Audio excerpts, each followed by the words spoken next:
See, I give you a solution, my brothers and sisters in Islam.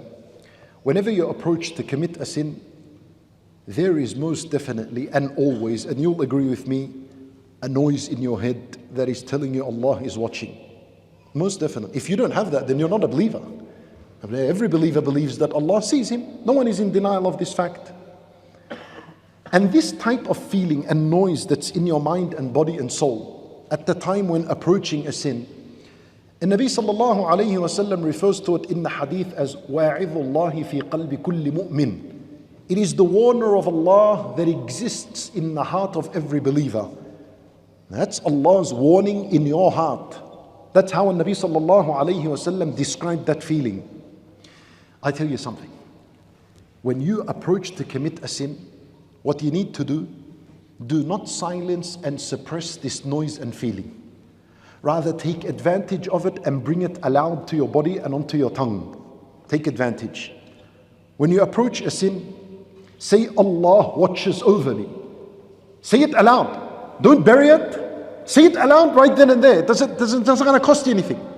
Just say Allah can see me. Allah said in the Quran, أَلَمْ يَعْلَمْ بِأَنَّ اللَّهَ يَرَى. Doesn't he know and isn't he aware that Allah Azza wa Jal can see?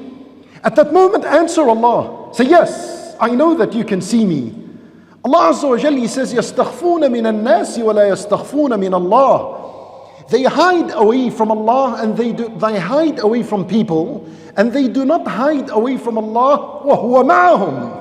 And He is with them, He can see them and fully aware of what they do. So turn to yourself and say, Allah, I know that you can see me and I'm aware of the fact that you can see me. Say it loud.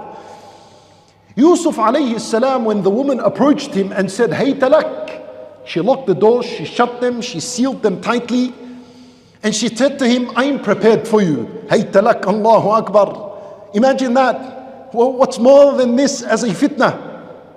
A beautiful looking pretty woman that is young, and she's the wife of the king of Egypt. So this is a lady of status. You have to listen to her, otherwise she'll get you in serious trouble. Yusuf alayhi salam, a young beautiful man that was given the beauty of all of creation, half of creation. At that moment he said, Ma'adh Allah. He screamed the word Allah. At that moment when you approach the sin, say the word Allah. Ma'adh Allah, meaning I seek refuge in Allah. I seek Allah's protection from this evil that is in front of me right now. Ya akhi, aren't you shy of Allah Azza wa Jal? Aren't you shy that you will disobey Allah Azza wa Jal with a blessing that He has given you? When you sin with your eyes, the eyes was a blessing. It deserved gratitude, not ingratitude and disobey Allah with it. When you sin with your hands, these were a blessing. You were supposed to make shukr and say Alhamdulillah. Instead, you used them for a sin. And Nabi sallallahu alayhi wa sallam says, وَلَا يَثْقُلُ مَعَ اسْمِ اللَّهِ شَيْءٍ. Nothing outweighs the name of Allah. What does that mean? It means at the moment when you are most tempted, and you continue to say Ma'adh Allah, and Nabi sallallahu alayhi wa sallam says the name of Allah outweighs everything. Meaning if your desire is on one side of the scale and Allah's mention is on the other side of the scale, what happens to your desire? It goes away.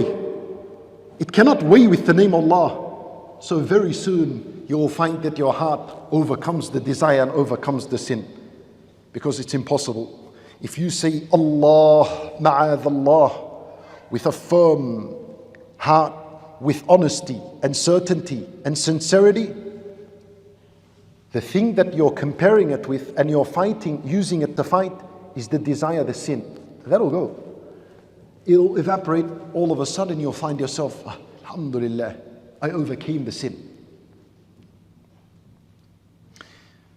After that happens, and you find that Allah is like an ice that has dropped on fire, and the fire of the sin and the lust begins to extinguish and turn off, straight away get up and move from that place. Get up, hurry up, because this is where the shaitan came to you, and he will come again. When Nabi sallallahu alayhi wasallam once, when he was with the companions, they slept at night and they did not wake up until the sun had risen. Meaning what? They missed Salat al-Fajr. Naam, Nabi sallallahu alayhi wasallam and the companions missed Salat al-Fajr. The narration is in Sahih al-Bukhari. When the Nabi sallallahu alayhi wasallam got up and they wanted to pray Salat al-Fajr, he said to the companions, move from here, because this is a place أصابتكم فيه غفلة. This is a place in which heedlessness got the better of us. This is a place that we sinned in. So let's move from here. And he moved them and then he prayed somewhere else. Even though if you miss the prayer, you're supposed to pray it as soon as you remember it. It's urgent, but moving away is more urgent, so that you don't get tempted to do the sin again. And even if you looked at that story of Yusuf alayhi salam, to continue it, right, he did say, Ma'adh Allah, I seek Allah's protection. But then you know what he did? He didn't just stand there looking at her. Allah said, وَاسْتَبَقَ الْبَابِ. They rushed to the door. He said, Ma'adh Allah, and he ran to the door. As soon as he got to the door, you know what happened? What happened? وَأَلْفَيَا سَيِّدَهَا لَدَى الْبَابِ. Her husband was at the door. He opened the door. You know what that means? Finally relief came. Khalas, he's not, that temptation of the sin is gone. Oh, someone's there. How much time between the desire, the temptation, and relief? It's the matter of getting up and moving. That's it. It's gone. Get up. Call a friend. Go somewhere. And respect your weakness. Respect your weakness. The human being is weak. He can fall into the sin once again. You know, when a person comes out from surgery, where do they take him? His bed rolls into the ICU, yeah? The intensive care unit. When you're in the intensive care unit, why is it called intensive care? Because there are nurses 24/7 around you. They don't leave you. So they're around, they're after, looking what you need, monitoring the machines, until you get better. And that's your state when you come out of a possible sin that you almost committed. Respect your weakness. You're like that person in the ICU. You need people around you. You need the nurse. You need the righteous people around you. You need an environment of goodness. You cannot just think, Allah, I'll come back. Then most definitely shaitan will come once again. Now, and I give you some good news. When you walk away from the sight of sinning, you almost sinned, but you walked away. Do you think you walk away empty-handed? Wallahi la. Wallah, number one, you walk away having fulfilled an obligation, and that is to keep away from a sin. And that, we said, is better than many voluntary deeds. You walk away with refreshed and renewed iman, right? Your iman just increased. That is how a person can increase and refresh his iman. You walked away with genuine fear of Allah. But someone really, you genuinely fear Allah Azza wa Jal. Alhamdulillah, thank Allah for the ni'mah that He's given you. And you walk away with a complete good deed. The Nabi sallallahu alayhi wa sallam, he said, Man hamma bisayyatin falam ya'malha kutibat lahu hasanatan kamila. Whoever desired to commit a sin and he ended up not doing it, Allah would grant him one full hasanah. MashaAllah.